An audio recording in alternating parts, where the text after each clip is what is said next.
John from theartofconcrete.ca, and what I'm going to do in this video is show you how to make a tree ring using sand and cement. Alright, let's get started here. So I pre-mixed everything up using 2 parts sand and 1 part cement, and I used GU cement, so that's the cement that they use to make concrete with. And essentially I pre-mixed it up. I put the water in the pail first, then I put 2 parts sand in, mixed it, then added my 1 part cement. So this is what you got here, and essentially I cleaned the area up prior, and what I'm doing right now is putting the cement down. So this isn't concrete, this is more of a mortar mixture, and it's great for carving. It holds its strength. This stuff is incredibly strong. With these kinds of projects, you really want to plan out what is it you want to do, number 1, and number 2, what do you want it to look like?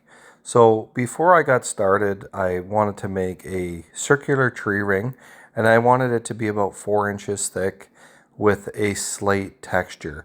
And then I also wanted to put a brick pattern into this as well. So I handmade a brick pattern. You'll see that later in the video. And essentially, my goal with this was just to create a area that the weeds wouldn't grow into, and that would look nice. So it frames off this this tree really well, and it also allows me to cut the grass around it and just tidy everything up.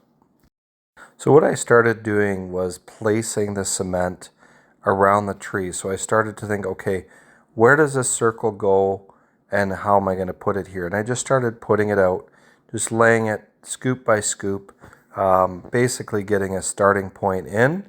That way it gives me an idea where this thing's going to finish and how it's going to look like. Now today, when I'm doing this project, it was about 30 degrees. It was really hot out. So this stuff started to set up pretty quickly. Like for me, that's fine. But as a beginner, I would say that you maybe want to do a project like this early in the morning. So plan it out, do it around 7 o'clock in the morning, 7:30 in the morning when it's not too hot and there's no chance of rain. And you can check the radar to make sure that there is no rain in the forecast. And basically, it gives you enough time to work with it as well. But with this one, I just went around, I plopped the material in place, and I put a couple layers on. I ended up putting in about, I'd say about 2.5 pails. My pails are 5-gallon pails, so they weren't completely full. I'd say 3/4 of the way. But I had 2 of those plus a 1/4 pail that I ended up using.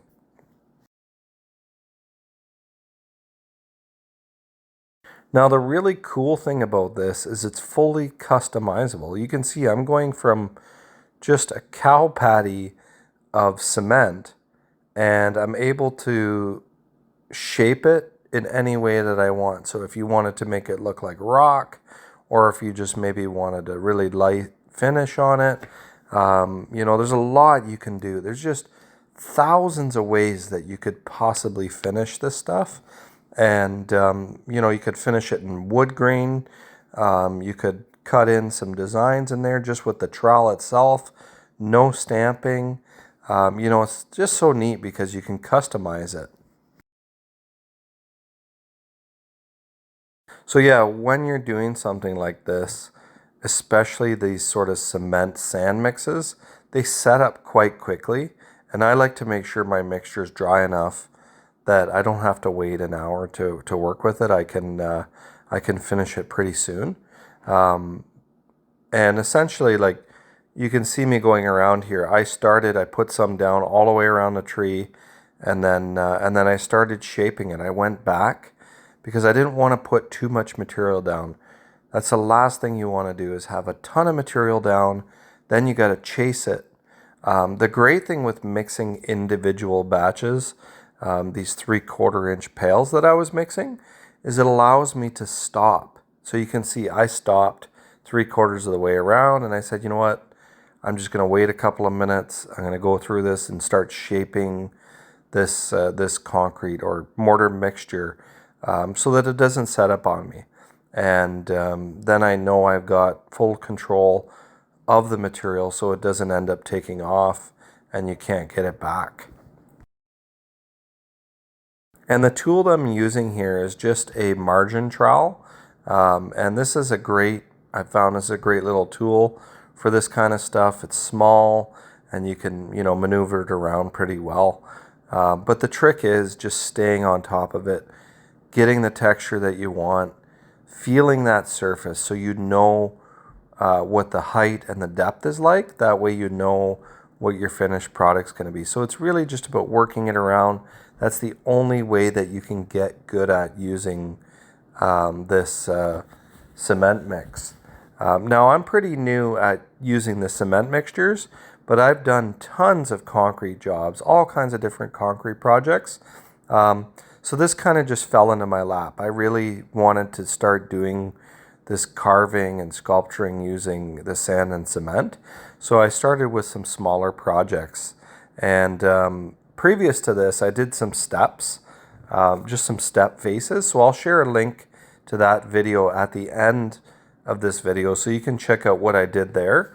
And just to give you an idea of what, what I'm trying out, and maybe I can help you on your DIY project so that you can, you can try a project like this, or maybe you have something else that you want to try, and hopefully there's something in my videos that gets you off to a better start.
Okay, so now I've got a little bit wetter of a mix. Now this mixture is just to get it smoother. You can see it's pretty wet there.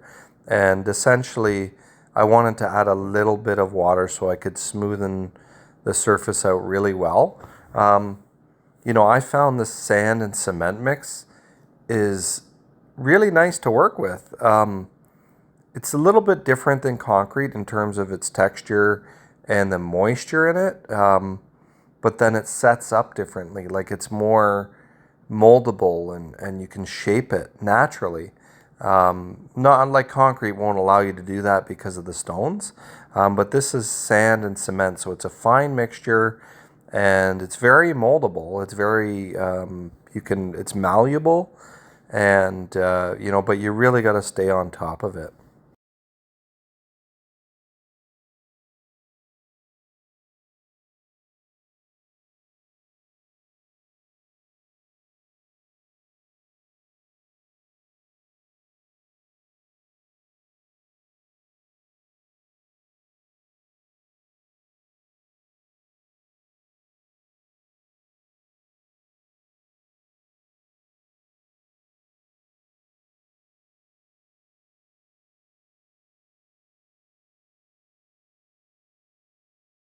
So I'm just going to go through it a few times just to reshape it, staying on top of it, going on the material until, until I'm happy with the shape and the texture and the circumference of it as well.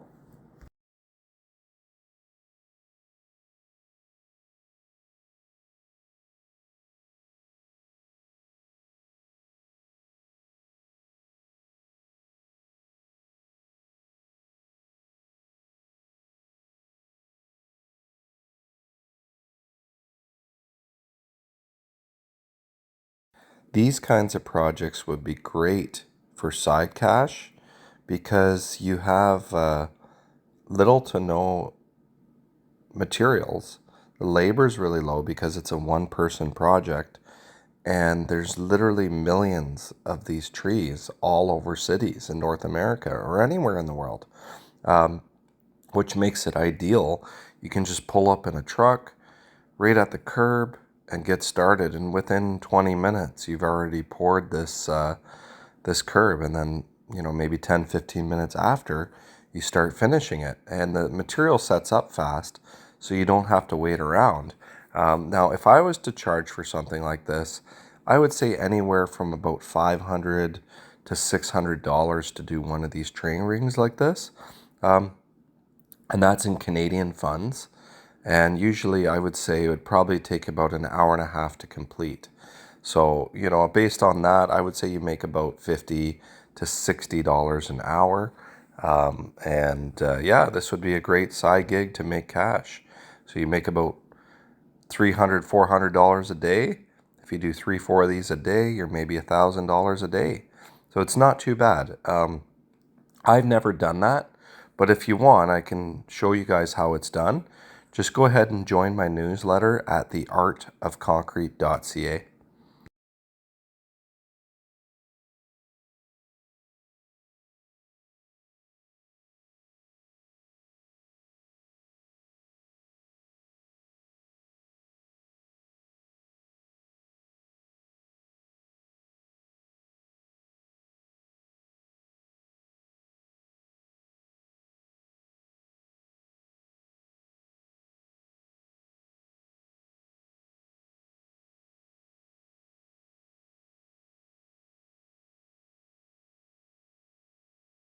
So you can see just how creamy it is. It's similar to concrete, but it's got sort of a cement paste through and through. So it's very nice to work with. I'm used to working with concrete, so this stuff is really nice to work with. It's so moldable.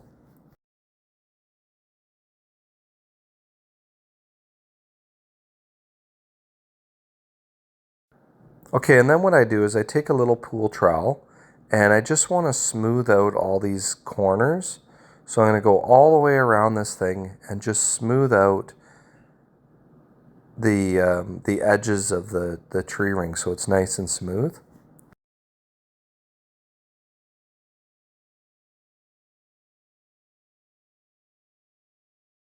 Then I'm going to prep it. So I'm going to go around it, prep it, make sure that it's smooth and ready for stamping. And then what I do is I take this product called a antique release, and these come in dozen different colors. Essentially what it's like is like a baking powder for concrete. So you see I just throw it on there, and I'm just using a paintbrush, and I dip it in there, throw it on the surface, and that's going to color it and allow the concrete stamps not to stick to the concrete. So if I just stuck a concrete stamp on there, it would just pull the cement right off. So this allows a bond breaker, a release agent, so that the stamps don't stick to the surface, and it gives you a colored imprint similar to stone.